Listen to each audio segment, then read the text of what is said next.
end of the 1960s, Patrick Troughton had decided to leave the role of the Doctor. At the same time, the writers on the show wanted to shake up the format due to how much money the show was spending on sci-fi sets and models. The higher-ups on the series decided to exile the Doctor to Earth in order to save money on the budget.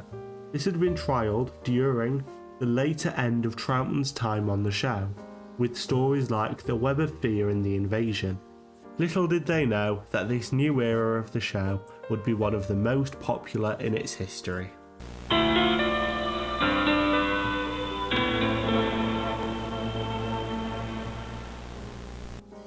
So, to portray the new Third Doctor, the actor Jon Pertwee was cast. At the time, Pertwee was more well known as a comedic actor, well known for his series The Navy Lark, and would go on to play Wurzel Gummidge once he had left the show.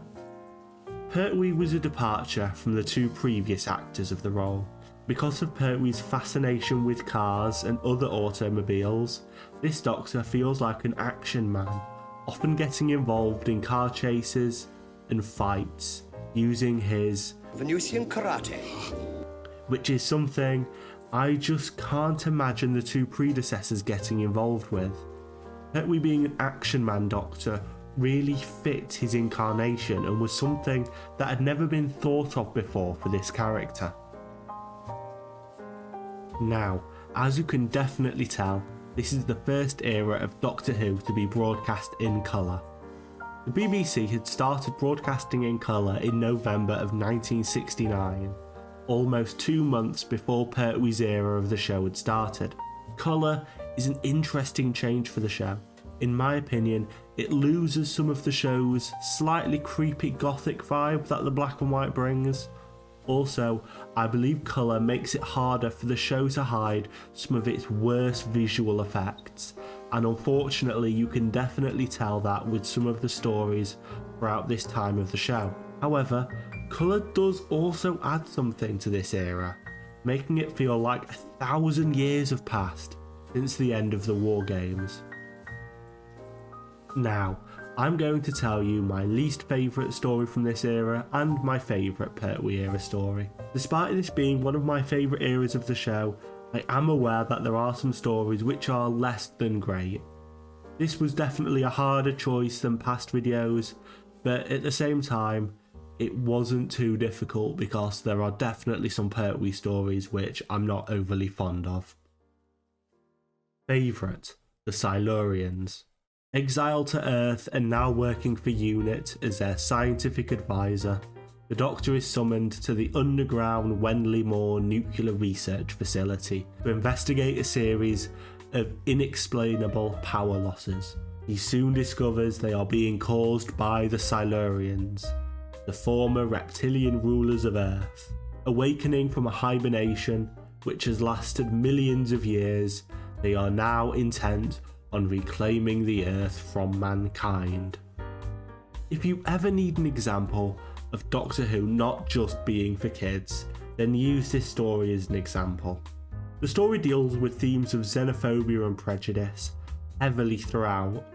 The Doctor spends the entire story trying to convince everyone not to kill the Silurians and how they could share the Earth. The story was kind of remade in Series 5 as The Hungry Earth and Cold Blood. I do think this version is better though. I absolutely love this story and shows the more adult side of the show, as the entirety of Series 7 does actually. It's a very mature time for the show. I don't think we could get away with a story quite like this now, simply because I think kids would probably find it dull. The Series 5 version does shake up the story a bit and add some action themes. Least favourite: the Time Monster. The Master disguised as Professor Thascals has constructed at the Newton Institute in Wotan a device known as Tom Tit. Tom Tit, that's what it's all about. Demonstration of Tom Tit. Tom Tit? Tom Tit. To gain control of Kronos, a creature from outside of time itself. The creature is summoned but proves to be uncontrollable. I don't dislike this story, it's not bad, I just find it a compilation of all the tired, repetitive elements of this era.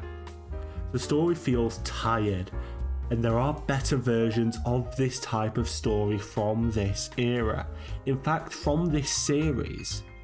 The story also features the destruction of Atlantis, and judging by my least favourite story from last video, maybe Doctor Who shouldn't do stories about Atlantis. They never seem to come out any good. Jon Pertwee retired from the role in 1974 because he felt too old and his health was preventing him from doing some of the more vigorous stunts. Pertwee is my favourite Doctor. His balance of authority, action man adventure, and then the rare moments of seeing him be vulnerable and emotional fully represent who the Doctor is to me. However, I find this era to be a mixed bag. A lot of the stories feel very repetitive and often repeat the same basic formulas. And I do find that a detriment to this era of the show, especially when they had this brilliant idea of the Doctor being exiled to Earth. I do love this era of the show, I love the tone, I love Jon Pertwee as the Doctor, but I just find a lot of the stories extremely repetitive, and I am glad that the next era of the show shook it up a bit. Thanks for watching.